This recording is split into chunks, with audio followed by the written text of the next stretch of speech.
real world politics,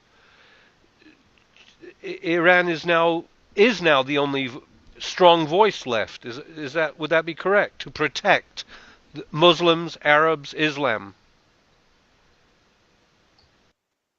The regime in Iran demonstrates greater integrity,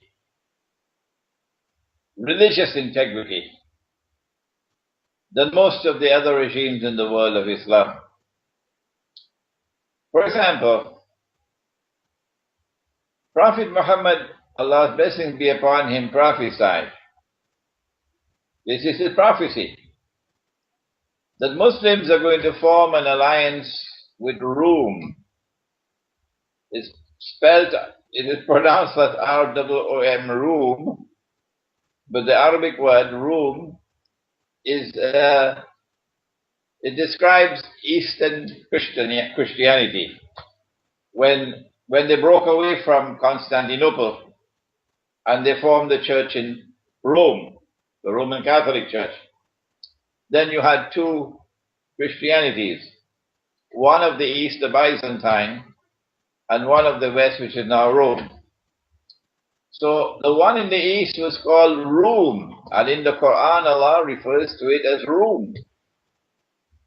And when Muslims conquered Constantinople in a conquest which was largely shameful and embarrassing for Islam, when they conquered Constantinople, then Rome was transferred to Moscow.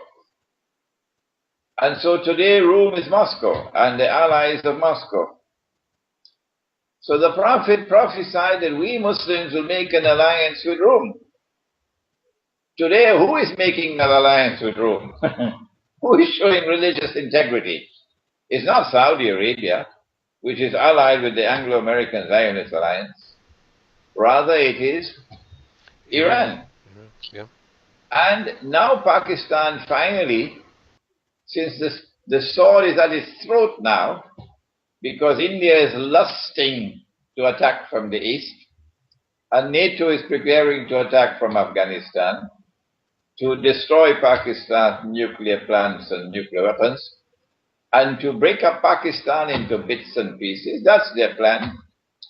Now that the Pakistani regime has realized that the moment of truth has now arrived after all these years of foolishness, now they are trying to build closer ties with Russia. Personally, I think it's too late now for them to do that.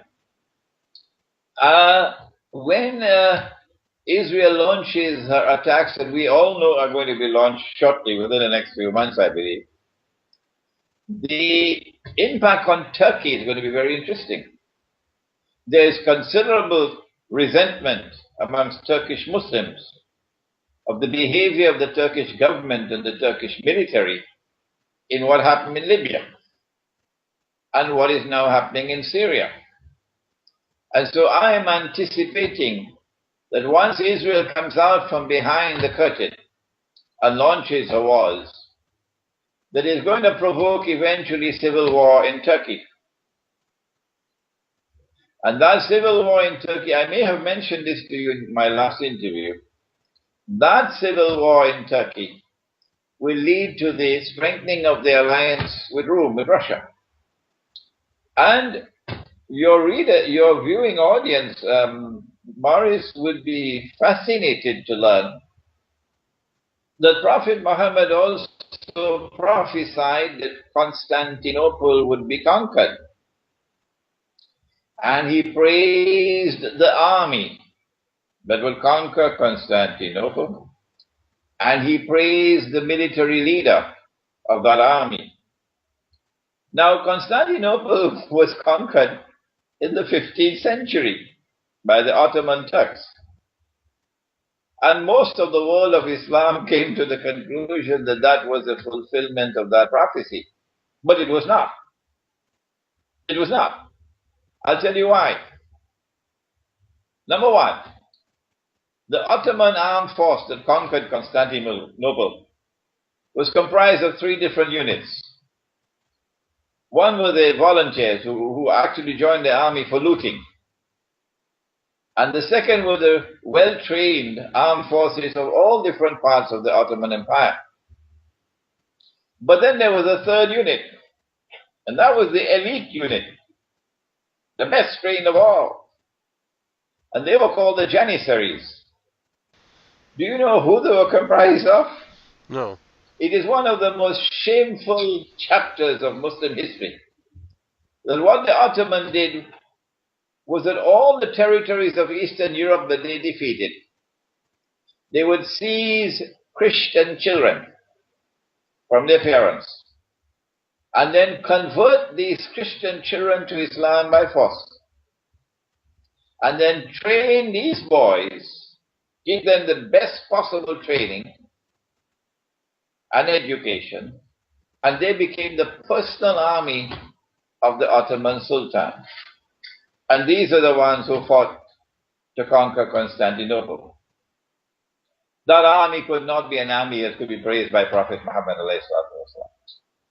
The second point I want to mention is, when that Ottoman army conquered Constantinople, guess what they did? The first thing they did.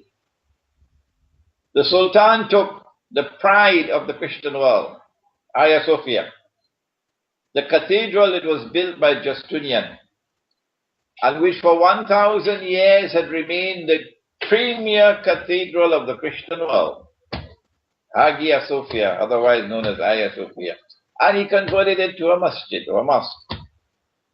It was an act, a shameful, sinful act, unprecedented in our history. And so he could not be the leader to be praised by the Prophet. I could go on more than this. Well, the point is clear. Please. The conquest of Constantinople is still to take place. The conquest of Constantinople that was prophesied by Prophet Muhammad, Allah's blessings be upon him, Morris, is still to take place. It has not taken place. And I'm saying to you tonight that that conquest which is coming is meant to take the city of Istanbul out of NATO. So it will no longer be a NATO city. And Turkey will no longer be a part of NATO. And that struggle to take Turkey and Istanbul out of NATO cannot succeed without an alliance with the Eastern Christians. And so Iran is on the right path in forging her alliance with Russia.